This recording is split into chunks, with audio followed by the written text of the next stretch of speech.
Assalamualaikum warahmatullahi wabarakatuh. Selamat pagi semuanya. Perkenalkan nama saya Maha Nadira Azra dengan NIM 17 10 62 10 30 dari program studi S1 Bisnis Digital.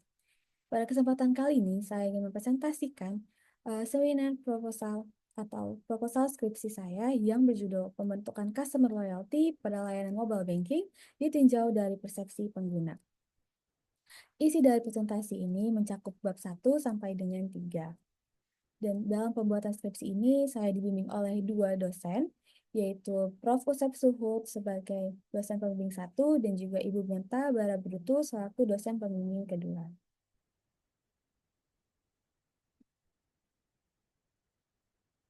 Oke, masuk ke pembahasan latar belakang. Di sini bisa dilihat nilai transaksi perbankan digital Indonesia year on year dari tahun 2020 hingga tahun 2024. Ini menunjukkan tingginya adopsi layanan digital perbankan di Indonesia yang terus meningkat dari tahun ke tahun secara pesat. Menurut Bank Indonesia, nilai transaksi digital banking pada September 2024 mencapai 7.492 triliun, meningkat sebesar 54,89% year on year. Pertumbuhan ini tidak hanya menunjukkan bahwa masyarakat semakin nyaman menggunakan layanan perbankan digital, tetapi juga menandakan adanya kepercayaan yang tinggi terhadap sistem perbankan digital di Indonesia. Kemudian pada gambar kedua ini bisa dilihat preferensi mobile banking antara kedua generasi milenial dan juga Gen Z. Karena saat ini penggunaan mobile banking itu didominasi oleh kedua generasi ini. Nah, Living by Mandiri ini menempati peringkat pertama dengan jumlah pengguna milenial terbanyak, yaitu di angka 88%. Sedangkan untuk Gen Z-nya di sini hanya 60% yang menunjukkan ini adanya selisih yang cukup signifikan. Nah, disinilah Living by Mandiri menghadapi tantangan di mana mereka berhasil menduduki peringkat pertama sebagai mobile banking di kalangan milenial, tetapi belum menjadi yang nomor satu di kalangan Gen Z.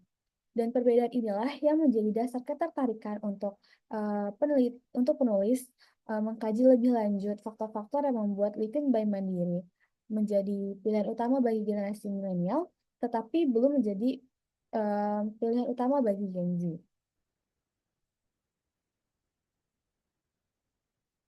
Nah, customer loyalty itu erat kaitannya dengan kepuasan yang dirasakan konsumen terhadap layanan yang diberikan. Ketika nasabah merasakan satu manfaat nyata dari mobile banking yang mereka gunakan, mereka cenderung untuk tetap loyal dalam menggunakan aplikasi dalam waktu jangka panjang dan bahkan akan merekomendasikannya kepada orang lain. Nah, customer satisfaction merupakan faktor yang penting dalam mempengaruhi kepuasan konsumen terhadap layanan mobile banking dan juga akan mempengaruhi loyalitas mereka ke depannya. Nah, customer satisfaction ini dipengaruhi oleh beberapa faktor, antara lain security, relative advantage, dan juga convenience, yang secara bersamaan akan berkontribusi dalam membangun kepuasan dan loyalitas konsumen terhadap mobile banking. Nah, fokus dari penelitian ini adalah bertujuan untuk menganalisis pengaruh security, relative advantage, dan convenience terhadap customer satisfaction dan customer loyalty, serta untuk melihat sejauh mana customer satisfaction berperan dalam meningkatkan customer loyalty pengguna Livin by Mandiri. Livin by Mandiri. Hasil penelitian ini nantinya diharapkan dapat memberikan masukan strategis bagi perusahaan mobile banking terkait.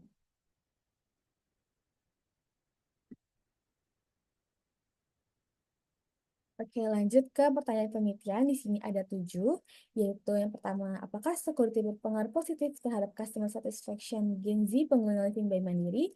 Yang kedua, apakah relative advantage berpengaruh positif terhadap customer satisfaction Gen Z pengguna Living by Mandiri? Yang ketiga, apakah convenience berpengaruh positif terhadap customer satisfaction Gen Z pengguna Livin by Mandiri? Yang keempat, apakah security berpengaruh positif terhadap customer loyalty Gen Z pengguna Livin by Mandiri? Yang kelima, apakah relative advantage berpengaruh positif terhadap customer loyalty Gen Z pengguna Livin by Mandiri? Yang keenam, apakah convenience berpengaruh positif terhadap customer loyalty Gen Z pengguna Livin by Mandiri? Dan yang terakhir adalah, apakah customer satisfaction memiliki pengaruh positif terhadap customer loyalty Gen Z pengguna Livin by Mandiri? Oke. Untuk tujuan penelitiannya juga dibagi menjadi 7, yaitu yang pertama adalah untuk menganalisis pengaruh positif security terhadap customer satisfaction Gen Z pengguna Livin by Mandiri. Yang kedua adalah untuk menganalisis pengaruh positif relative advantage terhadap customer satisfaction Gen Z pengguna Livin by Mandiri. Yang ketiga adalah untuk menganalisis pengaruh positif convenience terhadap customer satisfaction Gen Z pengguna Livin by Mandiri. Yang keempat adalah untuk menganalisis pengaruh positif security terhadap customer loyalty Gen Z pengguna Livin by Mandiri. Dan yang kelima adalah untuk menganalisis pengaruh positif relative advantage terhadap customer loyalty Gen Z pengguna Livin by Mandiri. Yang keenam adalah untuk menganalisis pengaruh positif convenience terhadap customer loyalty Gen Z pengguna Livin by Mandiri. Dan yang ketujuh adalah untuk menganalisis pengaruh positif customer satisfaction terhadap customer loyalty Gen Z pengguna Livin by Mandiri. Nah, untuk manfaat penelitian ini dibagi menjadi dua. Yang pertama adalah manfaat teoritis, yaitu penelitian ini diharapkan dapat menambah wawasan dalam literatur digital banking terkait dengan faktor yang mempengaruhi loyalitas Gen Z dalam penggunaan mobile banking.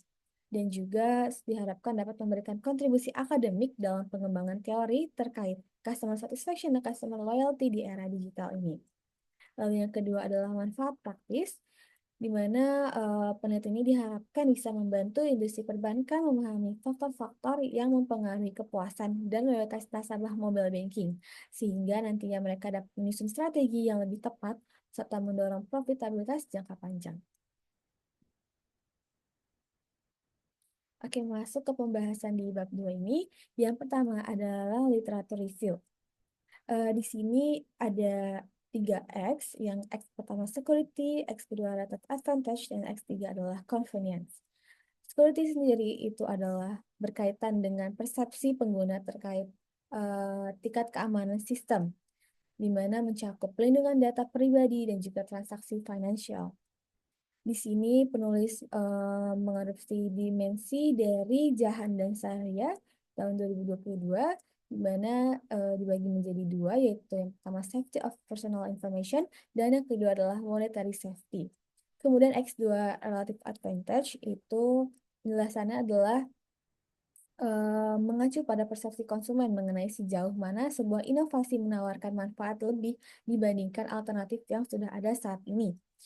Di sini dimensi yang penulis adopsi dari Jahan dan Sahria lagi tahun 2022 yang dibagi menjadi 3 dimensi, yaitu yang pertama time savings, kedua social image, ketiga retrieval of account balance and history, dan juga untuk X3-nya yaitu convenience. Penjelasannya adalah convenience itu adalah kemudahan dan kecepatan yang dirasakan pelanggan dalam mengakses serta menggunakan suatu layanan. Di sini penulis menggunakan dimensi dari Pratama dan Binastuti tahun 2023, di mana mereka membagi dimensi convenience menjadi 4. Yang pertama adalah time, kedua network, ketiga ease of transaction, dan yang terakhir adalah ease of service.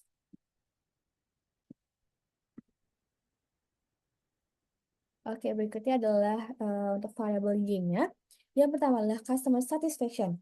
Customer satisfaction itu adalah perasaan puas yang timbul setelah pelanggan menggunakan suatu produk atau layanan yang dapat memenuhi atau melampaui ekspektasi mereka. Di sini penulis menggunakan dimensi dari Kotler dan Armstrong tahun 2014 yang terbagi menjadi 3, yaitu yang pertama expectation conformity, yang kedua interest of reusing, dan ketiga adalah willingness to recommend. Dan yang kedua adalah customer loyalty, yaitu sebuah komitmen pelanggan untuk terus menggunakan suatu produk atau layanan meskipun ada perubahan situasi atau upaya pesaing untuk menarik perhatian. Di sini penulis menggunakan dimensi dari Kandampuli et al. Tahun 2015 yang dibagi menjadi 2, yaitu attitudinal loyalty dan juga behavioral loyalty. Oke, berikut adalah kerangka teori, ini bisa dilihat di sini. Ini adalah X1, nilai X2, nilai X3, ini Y1 dan Y2. Dari kerangka teori ini dirumuskan menjadi 7 hipotesis yang akan dilihat pada slide berikutnya. Nah, berikut adalah pengembangan hipotesis dari kerangka teori sebelumnya, di mana ada H1-nya yaitu security berpengaruh positif terhadap customer satisfaction, kemudian H2-nya security berpengaruh positif terhadap customer loyalty, lalu H3-nya relative advantage berpengaruh positif terhadap customer satisfaction, lalu H4-nya adalah relative advantage berpengaruh positif terhadap customer loyalty, lalu H5-nya adalah convenience berpengaruh positif terhadap customer satisfaction, lalu H6-nya adalah convenience berpengaruh positif terhadap customer loyalty, dan H7-nya adalah customer satisfaction berpengaruh positif terhadap customer loyalty. Oke, ini masuk ke pembahasan di bab 3 yaitu metode penelitian. Di mana waktu penelitian ini akan dimulai pada bulan Mei hingga Juni tahun 2025, dan pada rentang waktu ini peneliti akan memfokuskan kepada penyebaran kuesioner dan juga penganalisan data. Dan tempat penelitiannya sendiri difokuskan kepada area DKI Jakarta.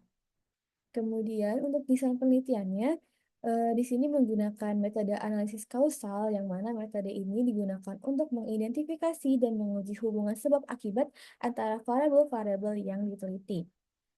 Dan untuk populasinya sendiri, penelitian ini memfokuskan kepada warga Indonesia, khususnya Gen Z, dengan rentang usia 17 hingga 28 tahun di daerah DKI Jakarta yang sudah memakai aplikasi Living by Mandiri selama minimal 3 bulan ke belakang.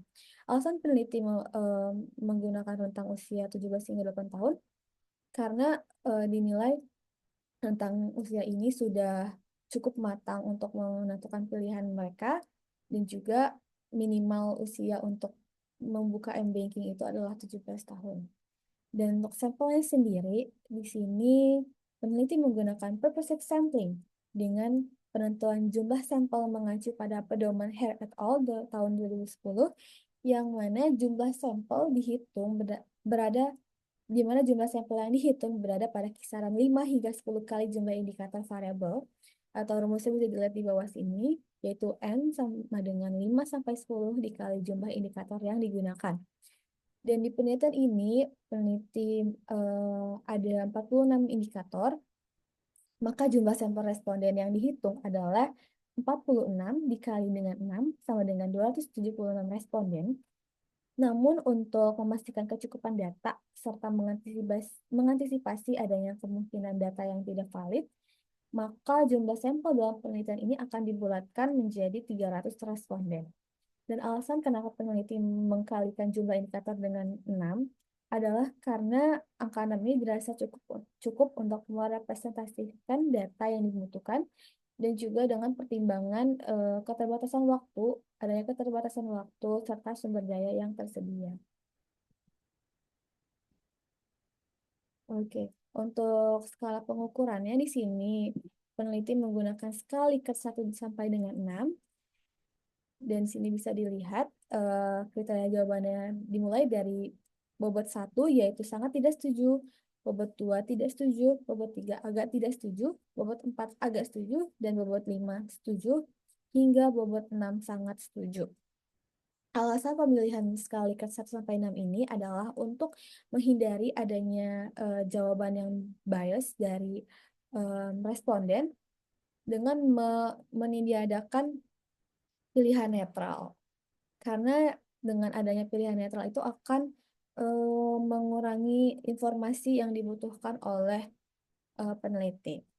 Kemudian untuk teknik pengumpulan datanya di sini ada dua, yaitu data primer dan data sekunder, di mana data primer dikumpulkan melalui survei online melalui kuesioner dengan menggunakan Google Form.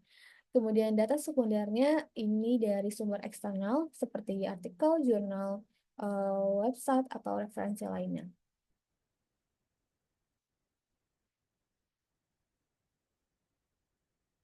Oke, berikutnya adalah teknik analisis data. Di sini, peneliti menggunakan Structural Equation Model atau SEM sebagai metode analisis data dengan bantuan software statistik ALMOS versi 22, dan teknik analisis yang digunakan adalah yang pertama, ada analisis deskriptif, yaitu metode analisis data yang bertujuan untuk menggambarkan atau menjelaskan data yang telah dikumpulkan. Kemudian ada uji validitas, yaitu uji yang bertujuan untuk menilai kevalitan atau keakuratan sebuah instrumen penelitian dalam mengukur variabel yang diteliti secara akurat dan tepat. Kemudian yang ketiga adalah uji reliabilitas, yaitu uji yang bertujuan untuk mengetahui konsistensi alat ukur menghasilkan data yang konsisten jika pengukuran tersebut diulang-ulang berkali-kali, akan tetap menghasilkan jawaban yang sama. Kemudian yang keempat adalah uji kesesuaian model, yaitu uji yang digunakan untuk menilai sejauh mana model teoritis yang diajukan selaras dengan data empiris yang telah dikumpulkan. Lalu yang terakhir adalah uji hipotesis, yaitu uji yang dilakukan untuk menguji kebenaran atas suatu pernyataan atau suatu pernyataan untuk memutuskan apakah pernyataan yang kita pakai tersebut dapat diterima atau ditolak. Oke, sekian pemaparan proposal skripsi saya dari bab 1 sampai dengan bab 3. Kurang lebihnya mohon maaf. Wassalamualaikum warahmatullahi wabarakatuh.